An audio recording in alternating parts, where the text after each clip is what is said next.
বাসায় যেদিন মেহমান আসে ওই দিন কাজের চাপটা একটু বেশি বেড়ে যায়, তবে আমাদের সবার অনেক বেশি ভালো লাগে। বাসায় যখন মেহমান আসে অনেক বেশি গল্প করা হয়, আড্ডা দেওয়া হয়, এই জন্য অনেক বেশি ভালো লাগে। আর মেহমান তো আল্লাহর দেওয়া রহমত বরকত সবকিছু নিয়ে আসে। সো হ্যালো এভরিওয়ান, আসসালামু আলাইকুম। সবাই কেমন আছেন? আমি তো আলহামদুলিল্লাহ ভালো। সকাল থেকে ঘুম থেকে উঠে ফ্রেশ হয়ে নিয়েছি, তারপর নাস্তা করে নিলাম পরোটা, ভাজি, ডাল আর গরুর ভুড়ি দিয়ে। গরুর ভুড়ি কে কি খেতে পছন্দ করেন? আমার তো অনেক বেশি ভালো লাগে, আর পরোটার সঙ্গে খেতে তো আরো বেশি ভালো লাগে। তো এবার দুপুরে রান্না করতে চলে আসলাম। প্রথমে রোস্টটা রান্না করে নিব। আর আজকে এত বেশি গরম পড়েছে, গরমের মধ্যে রান্না করতে একদমই অসুবিধা হচ্ছিল। তারপরও মেহমান যেহেতু আসবে সবার জন্য তো রান্না করতেই হবে, এই জন্য আমি রোস্টের প্রিপারেশন করে নিচ্ছি। আমি আর আমার শাশুড়ি মিলে দুজনেই আজকে রান্না বান্না করব। আমি রোস্ট রান্না করছি, বাকি টুকটাক রান্নাগুলো আমার শাশুড়ি করছে এবং আমাকে কিছু কিছু গুছিয়ে দিচ্ছে। তো প্রথমে রোস্টটা আমি হালকা করে ভেজে নিয়েছি। ভেজে নিয়ে রান্না করলে রোস্টটা খেতে অনেক বেশি ভালো লাগে। আর এটার সঙ্গে আমি মরিচ গুঁড়ো আর একটু লবণ গুঁড়ো ভালো করে মাখিয়ে নিয়েছি, তারপর হালকা তেলের মধ্যে একটু ভেজে নিচ্ছি। তারপর এখানে সব ধরনের মশলা দিয়েছি। অ্যাকচুয়ালি এই রোস্টের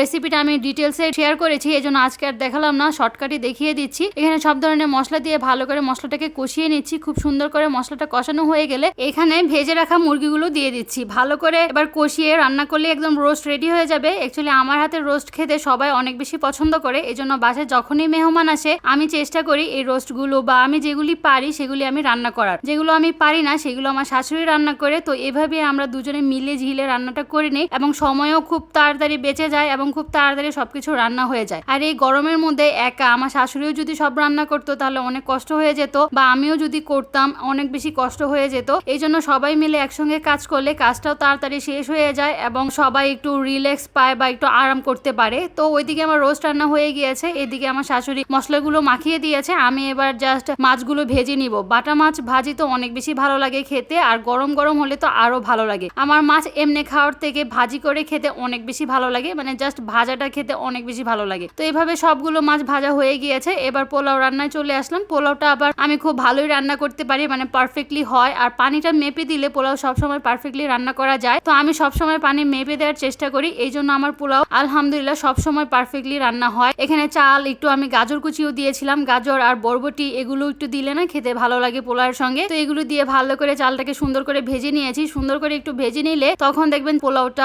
অনেক বেশি ঝরঝরে হয়, খেতে অনেক বেশি ভালো লাগে। তারপর সুন্দর করে ভাজা হয়ে গেলে আমি পানি দিয়ে দিয়েছি পরিমাণ মতো পানিটা দিলে যখন বলকটা উঠে আসবে তখন ঢাকনাটা একদম আগুনটা নিভু নিভু করে দিলে পোলাও একদম পারফেক্টলি রেডি হয়ে যাবে। তো এই পাশে আমার রোস্টটা একদম রেডি হয়ে গিয়েছে। তো আরো কিছু রান্না হচ্ছে, আর গরুর মাংস, খাসির মাংস এগুলো আগে থেকেই রান্না করা ছিল কুরবানির সময়, এই জন্য ওগুলো আর নতুন করে রান্না করলাম না। সাথে আর বিকেলের জন্য ছোলা বোট রান্না করা হয়েছে, ছোলা দেওয়া হবে বিকেলের নাস্তায়, আরো বিভিন্ন ধরনের নাস্তা থাকবে। তো টুকটাক এগুলো কাজগুলো এগিয়ে রাখা হয়েছে। তো আজকের মেহমানদের দাওয়াত দেওয়া হয়েছিল রাতের জন্য, রাতের ডিনারে সবাই আসবে, এই জন্যই আমরা দুপুরে সবকিছু রান্না বান্না করে রেখেছিলাম। তো সন্ধ্যার দিকে মেহমানরা যখন বাসায় আসে তখন হালকা নাস্তা তো দিতেই হয়। তো হালকা নাস্তার মধ্যে ছিল পুরি, পেঁয়াজু, সিঙ্গারা, তারপরে হচ্ছে ছোলা ছিল মুড়ি দিয়ে খাওয়ার জন্য। এখানকার মানুষ ছোলা দিয়ে মুড়ি খেতে অনেক বেশি পছন্দ করে, এই জন্য মেনলি ছোলাটা রান্না করা হয়েছে। সাথে গাজরের হালুয়া ছিল, এইসব খেয়ে হালকা নাস্তা করে নিল। তারপর রাতের ডিনারে যেহেতু করবে, রাতের সব খাবার টেবিলে দেওয়া হয়েছে। এই তো আজকের ভিডিওটা এই পর্যন্তই। কেমন হলো জানাবেন। আল্লাহ হাফেজ।